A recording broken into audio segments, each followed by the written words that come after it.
Hello दोस्तों, आपका स्वागत है वसीम की पाठशाला में। आज हम लोग करेंगे आरआरबी ग्रुप डी का प्रैक्टिस सेट 2। तो चलिए हम लोग क्वेश्चन की ओर चलते हैं। और जो चैनल को सब्सक्राइब नहीं किए होंगे वो चैनल को सब्सक्राइब कर ले।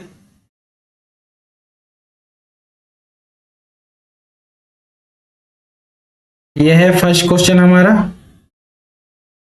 क्वेश्चन है कि मानव शरीर की सबसे छोटी हड्डी कौन सी है। ऑप्शन है अल्ना, स्टेपिस, टिबिया, रेडियस। तो इसका सही आंसर हो जाएगा स्टेपिस। जो कान की हड्डी होती है ना, वो सबसे छोटी हड्डी होती है। प्रकाश वर्ष किसका माप है। तो इसका सही आंसर हो जाएगा दूरी का, फिर डिस्टेंस का है प्रकाश वर्ष। ठीक है।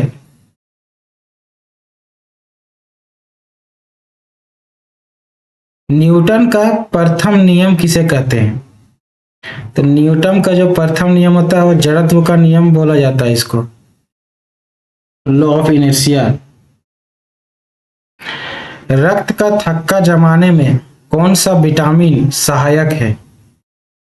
तो विटामिन ए नहीं होगा, विटामिन बी नहीं होगा, विटामिन डी नहीं होगा, तो विटामिन के सही आंसर हो जाएगा। विटामिन के से थक्का जमाने में मतलब सहायक करता है, हेल्प करता है।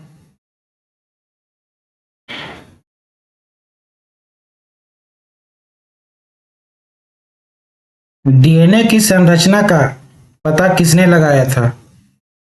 तो इसका आंसर हो जाएगा वाटसन और क्रिक। वह प्रक्रिया जिससे पौधे भोजन बनाते हैं। तो इसका सही आंसर हो जाएगा प्रकाश संश्लेषण।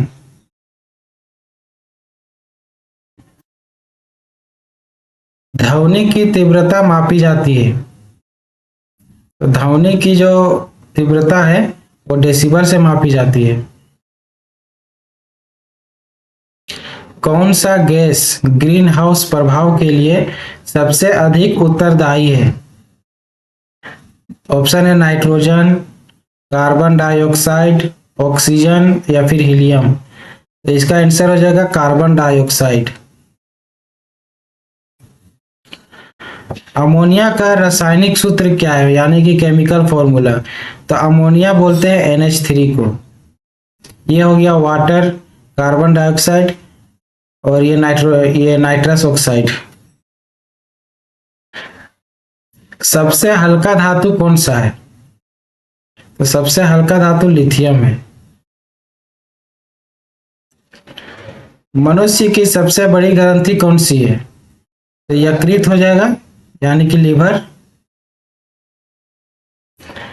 परमाणु में धन आवेशित कण कौन सा है, यानी कि पॉजिटिव। धन का मतलब होता है पॉजिटिव। पॉजिटिव होता है प्रोटॉन।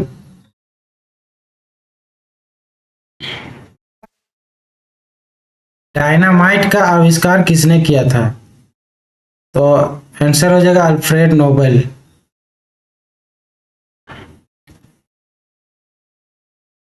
डीएनए और आरएनए में अंतर किस आधार पर होता है। तो ऑप्शन ए सही आंसर हो जाएगा शर्करा के प्रकार से डीएनए और आरएनए का अंतर होता है। कौन सा तत्व यानी कि एलिमेंट लवण बनाने में प्रमुख भूमिका निभाता है। तो आंसर हो जाएगा क्लोरीन। सिंधु घाटी सभ्यता की खोज किसने की थी। तो सिंधु घाटी की सभ्यता दयाराम साहनी ने किया था 1921 में। 1921।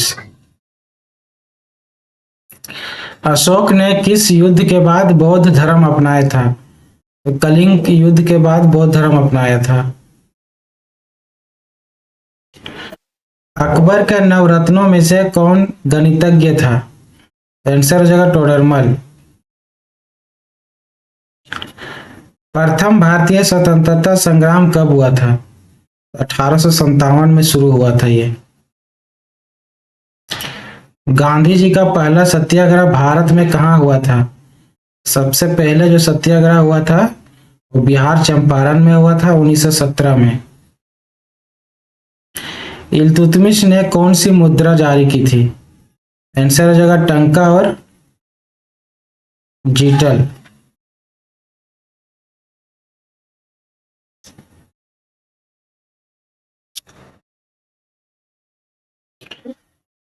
सुभाष चंद्र बोस ने आजाद हिंद फौज की स्थापना कहाँ की थी? तो सिंगापुर सही आंसर हो जाएगा। सुभाष चंद्र बोस जो है सिंगापुर में ही आजाद हिंद फौज का स्थापना किया था। प्लासी का युद्ध कब हुआ था? प्लासी का युद्ध 1757 में हुआ था और 1764 में हुआ था बक्सर का युद्ध। दिलवाड़ा मंदिर कहाँ स्थित है? तो दिलवाड़ा मंदिर माउंट आबू में स्थित है। दीने इलाही धर्म की स्थापना किसने की थी? तो सही आंसर हो जाएगा अकबर। भारतीय संविधान में संघीय शब्द कहाँ उल्लेखित है? तो संघीय शब्द जो है वो कहीं नहीं उल्लेखित है, यानी कि ऑप्शन डी सही हो जाएगा।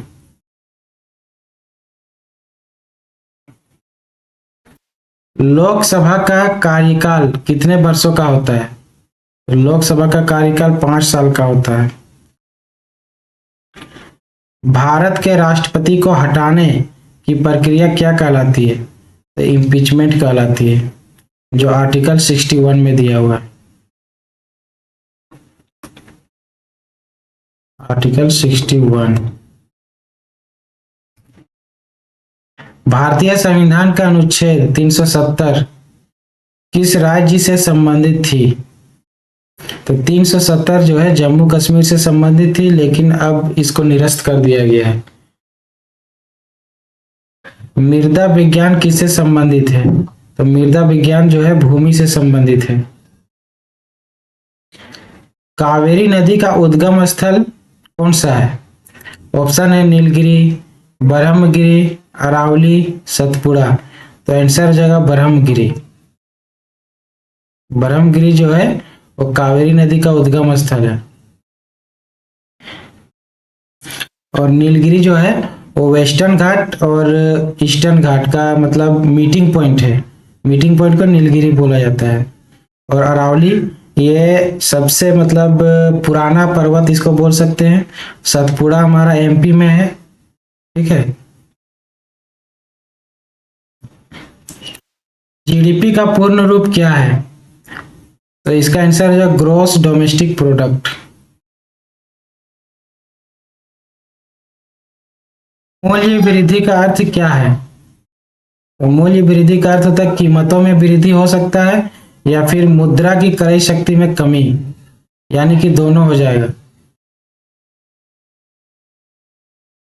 नेक्स्ट क्वेश्चन है आरबीआई की स्थापना कब हुई थी?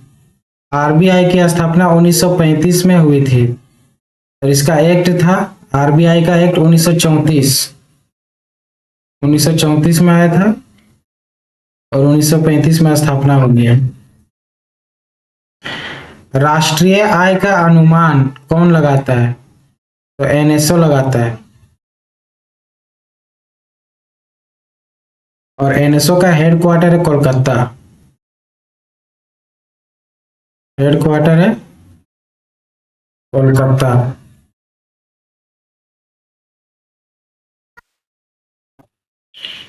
भूगोल का पिता किसे कहा जाता है?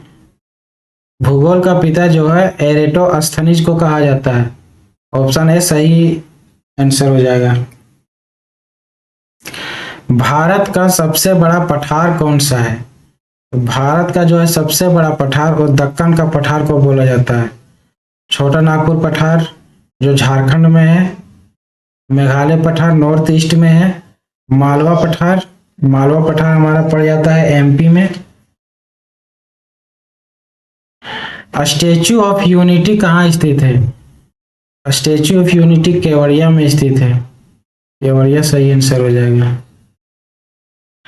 राष्ट्रीय प्रतीक का मूल रूप कहाँ से लिया गया है? तो राष्ट्रीय प्रतीक का जो मूल रूप है वो सारनाथ के अशोक स्तंभ से लिया गया है। भारत का पहला उपग्रह कौन सा था? आर्यभट्ट सही आंसर हो जाएगा। यूएनओ की स्थापना कब हुई थी? तो यूएनओ की जो स्थापना थी वो 1945 ईस्वी में हुआ था। विश्व का सबसे बड़ा महासागर कौन सा है? तो प्रशांत महासागर सबसे बड़ा महासागर होता है। भारत में धन की आपूर्ति कौन नियंत्रित करता है? ऑप्शन है वित्त मंत्री करता है, या फिर आरबीआई करता है, या फिर एसबीआई, या फिर संसद। तो इसका सही आंसर हो जाएगा आरबीआई। प्रथम पंचवर्षीय योजना का मुख्य उद्देश्य क्या था? कृषि विकास सही आंसर हो जाएगा। और औद्योगिकरण ये दूसरा पंचवर्षीय योजना था। लिखने में थोड़ा प्रॉब्लम हो रहा है, इसलिए मैं कुछ लिख नहीं रहा हूँ, ठीक है। आप लोग मैनेज करना इसे।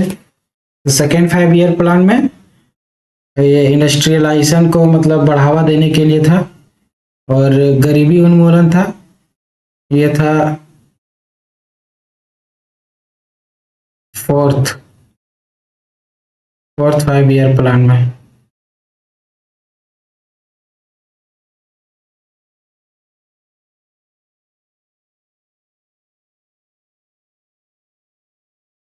Fourth 5 year plan.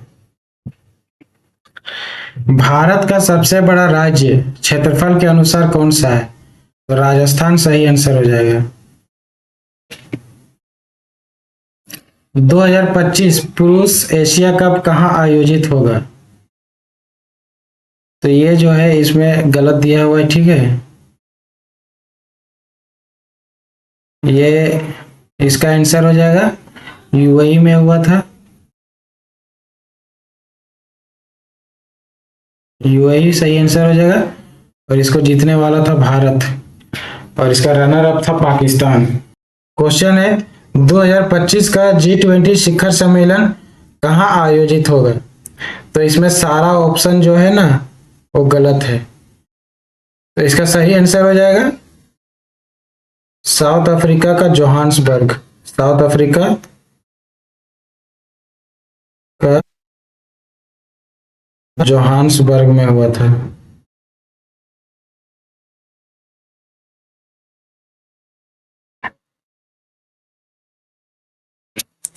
Chandrayaan 3 mission में भारत ने चंद्रमा के किस ध्रुव पर लैंडिंग की थी? ये हो जाएगा दक्षिणी ध्रुव, सही आंसर हो जाएगा। भारत के नए बीसीसीआई अध्यक्ष 2025 में कौन बना है? तो इसका सारा ऑप्शन गलत है, तो इसका सही आंसर हो जाएगा मिथुन मनहास।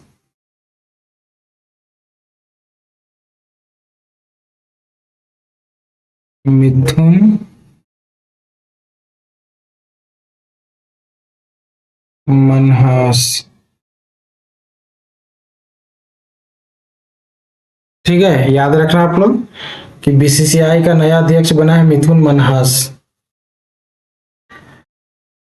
तो आज हम लोग सेशन को यहीं पे एंड करते हैं।